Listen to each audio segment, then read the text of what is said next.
Annick, merci de nous accueillir ici dans cet endroit merveilleux. Alors, on ne donne jamais un endroit à champignons. On est dans la forêt, on est dans le 05, le département des Hautes-Alpes. Nous, ce qui nous intéresse aujourd'hui, c'est la morille. Oui. Qu'est-ce que c'est la morille exactement? C'est un champignon qui est très capricieux, très difficile à trouver. Il y a plusieurs sortes de morilles et on ne les trouve pas toutes au même endroit. Nous, on a de la chance, on a cueilli la plus belle, la plus prestigieuse, la noire. On n'a que des morilles noires.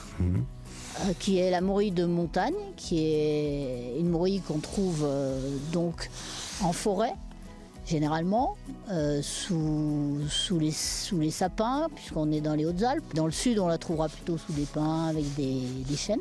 Alors qu'on peut trouver la morille blonde, la grosse morille blonde, qui elle se trouve plutôt dans des prés et souvent dans les vieux vergers. Et après, vous avez la petite morille grise, la morille commune, qu'on trouve assez, alors là, le long des ruisseaux, dans les talus, un peu partout. Pourquoi c'est la meilleure, la noire? Alors, il y en a qui préfèrent les blondes, il y en a qui préfèrent les noirs, ouais. Mais je pense que les noires sont peut-être plus goûteuses. Je préfère de toute façon les faire sécher.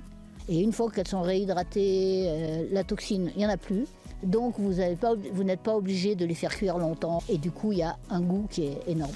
Parce qu'on le rappelle, la morille est toxique crue. Oui, fraîche, il faut la faire cuire longtemps. Vous avez sorti un livre. Champignons des Hautes-Alpes, c'est valable aussi pour, je pense, pour beaucoup d'endroits. J'ai juste répertorié dans ce petit bouquin que les champignons qui valaient vraiment la peine d'être cuisinés. On le trouve où, ce petit livre? C'est des éditions du Fournel. Oui. Vous pouvez taper sur le net. Annick, c'est pour moi ça. Ah oui, je pense. C'est gentil. Merci beaucoup. Bon Annick. appétit!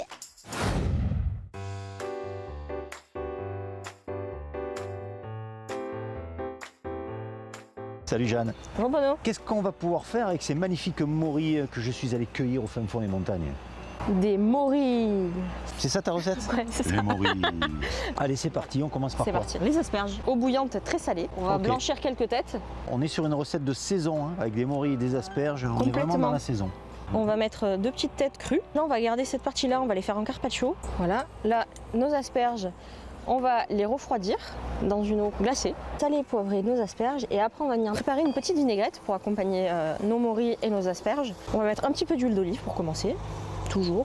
Un petit peu de vinaigre de Xérès. Et le puis là, fameux vinaigre de bière. Ouais, c'est ça. De la brasse pastel. D'accord. On touille. On met un peu de sel. Hop. Du sel. Du poivre. Et là, on va s'occuper de ces belles morilles. Ça sent bon le champignon. On va juste couper les queues. Alors, de l'huile d'olive dans une poêle bien chaude, les morilles. J'adore. Ça se passe bien? Très bien. Excellent. Du coup, on va venir déglacer au vin jaune et après, on va venir récupérer les sucs de la morille avec le vin jaune, un petit peu de citron aussi.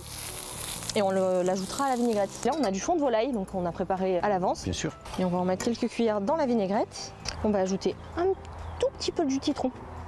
Ça va être bon, les amis. On assaisonne nos petites morilles avec du sel, notre vinaigrette. On va venir mettre nos petites asperges. On va rajouter un petit peu de vinaigrette sur le dessus.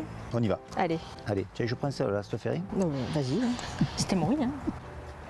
Hein. Jeanne, merci, tu nous as régalé une fois de plus et on se dit à bientôt. Dans les Tokyo du Sud.